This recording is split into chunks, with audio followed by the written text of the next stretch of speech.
then the next part of that sequence is you go back and you correct the thought. So if you say it, you stop and you make the correction.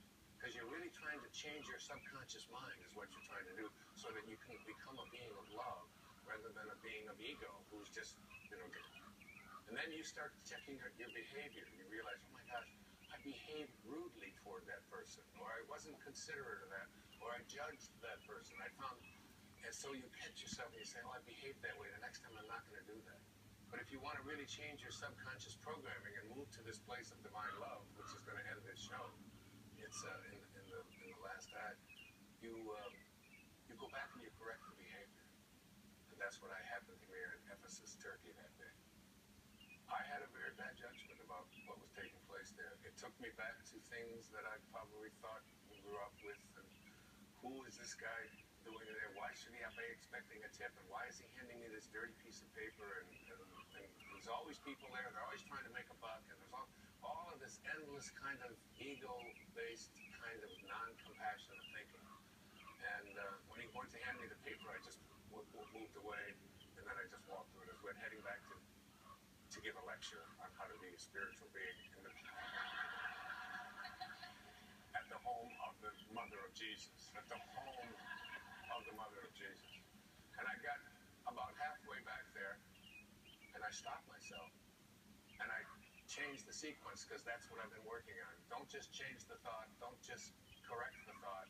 Don't just remember the behavior.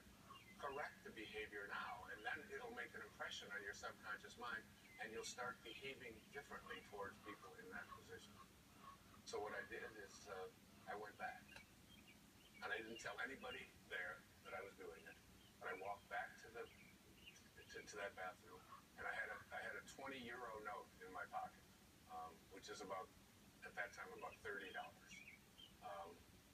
And I handed it to this man, and I put my arms around him and brought him close to me, and I thanked him for just the courtesy of offering me something to wipe my hands in this place. And my thoughts in here were, I didn't just correct my behavior, but who knows what's going on? And maybe this is how he feeds his family of 12 children. Who knows? Or maybe he's an opportunist. But it's like somebody asking you for money, when you don't have to give money to anybody who asks you for it on the street, but you also don't have to judge them. You can always give a silent blessing and move along. But for me, it was important to correct the behavior, because it then reinforced for me, and it also impacted the talk that I was going to give that day. Coming from a place of compassion is really about loving yourself. It's about forgiving yourself. It's about being open to miracles. That Walt Whitman once said that to me, he said in Leaves of Grass, every cubic inch of space is a miracle.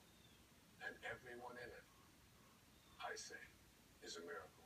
And there's nobody out there that ought to ever be judged, who ought to be criticized, who ought to be condemned to any of God's children. When you can get to that place, you'll understand where we're going next with the rest of this program on Divine.